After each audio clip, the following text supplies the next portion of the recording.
Hello everyone, welcome to my channel flavour veg journey. આજે હું તમારી જોડે આચારી આલુની રેસીપી લઈને આવી છું. આચારી આલુની સબ્જી થશે.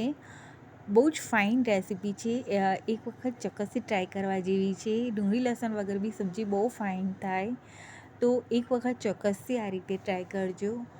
અને જો તમે લોકો હજી સુધી મારી ચેનલને સબસ્ક્રાઈબ ના કરી હોય તો કરી લેજો. તો આ આચારી આલુ બનાવવા માટે પહેલાં આવી રીતના બટેકા મેં 6 થી 7 લઈ લીધા હતા. તેને ધોઈ અને બાફી લેવાના છે.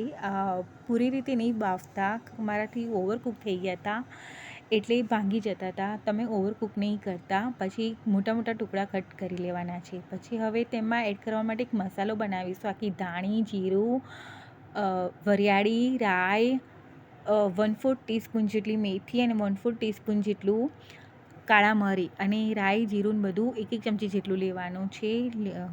વરિયાળી અડધી ચમચી, 4 થી 5 લાલ સૂકા મરચાં લેવાના છે અને બધું ધીમા તાપે શેકી લેવાનો છે બધા મસાલાને. પછી શેકાઈ જાય ને પછી ઠંડુ કરી લેવાનો. પછી મિક્સર જારમાં એડ કરી તેને ક્રશ કરી લેવાનો છે. ફાઇન પાવડર નહીં કરતા, પણ હું ફાઇન પાવડર કરી નાખું છું. આ કચરો ઘરના લોકોને નહીં ફાવતો એટલે અને ક્રશ કરી લેવાનો. એટલે આ મસાલો રેડી છે. હવે પેનમાં તેલમાં બટેકાને સાંતળી લેવાના છે. પણ આ બટેકા તમે ઓવરકુક નહીં કરેલા હોય તો મસ્ત ગોલ્ડન બ્રાઉન કલરના સાંતળાશે. મારાથી ઓવરકુક થઈ ગયા હતા ને એટલે. પછી એ સાંતળાઈ જાય ને પછી બીજા એક પેનમાં તેલમાં એક પાવડા જેટલું તેલ લીધું હતું. તેની અંદર આદું, મરચાં, લીમડો અને કલોંજી એડ કરવાનું. સંતળાઈ જાય પછી લાલ મરચું પાવડર અને હળદર એડ કરી દેવાનું. જે બટેકા આપણે તેલમાં સાંતળીએ તે એડ કરી દેવાના.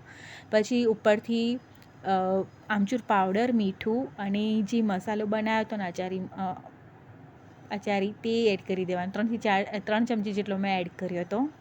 એનાથી ટેસ્ટ બહુ ફાઇન આવતો હતો. પછી ઉપરથી કોથમીર અને લીંબુ નીચોવી દેવાનું. બહુ જ ફાઇન સબ્જી થાય છે. મારાથી એક ભૂલ થઈ ગઈ કે મેં ઓવરકુક કરી નાખ્યા. તો ઓવરકુક નહીં કરતા બટેકાની તો બહુ જ સરસ આ સબ્જી થશે. મેં ફર્સ્ટ ટાઈમ કર્યા હતા ને એટલે નેક્સ્ટ ટાઈમ થશે ને પરફેક્ટ તો હું ચોક્કસથી ક્લિપ શેર કરીશ. પછી એની જોડે મેં આવી રીતની મોળી પૂરી કરી હતી, ઘઉંની પૂરી.